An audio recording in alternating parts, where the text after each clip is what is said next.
దేవునికి మహిమ కలుగును గాక. దేవుడు ఈరోజు మీ జీవితంలో తన అద్భుతమైన కార్యాలు మీ పట్ల జరిగించాలని ఆశపడుతూ ఉన్నాను. ఈరోజు మన జీవితాల్లో సమాధానం లేక చాలామంది చెదరగొట్టబడుతూ ఉన్నారు. సమాధానం కలిగిన జీవితంలో నీవు ఉండాలన్నది దేవుని ఉద్దేశమై ఉంది. భార్యాభర్తల మధ్య సమాధానం లేకుండా, పిల్లలు తల్లిదండ్రుల మధ్య సమాధానం లేక ఎన్నో కుటుంబ వ్యవస్థలన్నీ కూడా నశించిపోతూ ఉన్నాయి. కానీ దేవుని ఉద్దేశం, దేవుని యొక్క మంచి ఆలోచన కుటుంబం అంతా కూడా దేవుని ఆరాధించాలని మంచి ఉద్దేశాన్ని కలిగి ఉన్నాయి.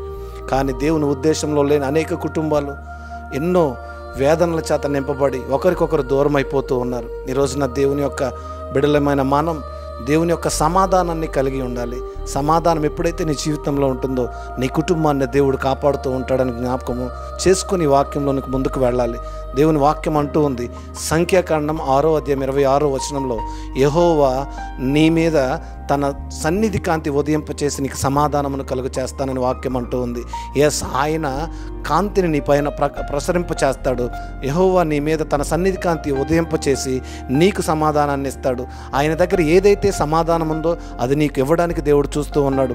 అందుకనే అబ్రహాంతో దేవుడు మాట్లాడినప్పుడు అబ్రహాము ఒక వాక్యం అంటూ ఉంటాడు, నేను ఆయన నమ్మెను గనుక నేను కూడా నీతిమంతుడయ్యాను. ఎందుకంటే నా దేవుడు నీతిమంతుడు, నా దేవుడు సమాధానానికి అధిపతి అయి ఉన్నాడు. ఈరోజు తప్పకుండా సమాధానం కోల్పోయి నీవు ఇంకా బ్రతుకుతూ ఉంటే సమాధానం కోసం నువ్వు ప్రభువుని వేడుకో, ప్రభువుని ప్రార్థించు. నీ కుటుంబం సమాధానంలో లేకపోతే సమాధానం కోసం నీ ప్రభువుని ప్రార్థించు. నువ్వు ఉన్న చోట, ప్రభువా నన్ను సమాధానపరచు, నా జీవితంలో అనేక ఆటంకాలు, శ్రమలు నన్ను శోధిస్తూ సమాధానం లేకుండా చేస్తూ ఉన్నాయి. ఈరోజు వాక్యం వింటున్న నీవు సమాధానపరుడిగా ఉండాలని ఆశపడుతూ ఉన్నావా? దేవునిలో కృంగిపోయిన నీ జీవితం లేవనెత్తబడి సమాధానం కలిగి నీ జీవితంలో ముందుకు వెళ్ళాలని ఆశపడుతూ ఉన్నావా? ఆయన్ని ప్రకటించు, ఆయన్ని మనసులో చేర్చుకో. నా హృదయంలో ఆయన ఎప్పుడైతే ఉన్నాడో నా జీవితానికి నెమ్మది కలుగుతుంది అని దావీదు మాట్లాడుతూ ఉన్నాడు. ఈరోజు నీవు కూడా హృదయంలో ఆయన్ని చేర్చుకుంటే నెమ్మది కలిగిన జీవితంలో నీవు ఉంటావు. సమాధానకర్తయగు అధిపతి అయిన దేవుడు నీకు సమాధానం ఇచ్చునుగాక. దేవుడు నీ తోడుగా నిన్ను నడిపించబోతూ ఉన్నాడు. మార్గం తెలియని నీకు సమాధానపరుడుగా తన మార్గంలో నివసించేటట్లు చేస్తూ ఉన్నాడు.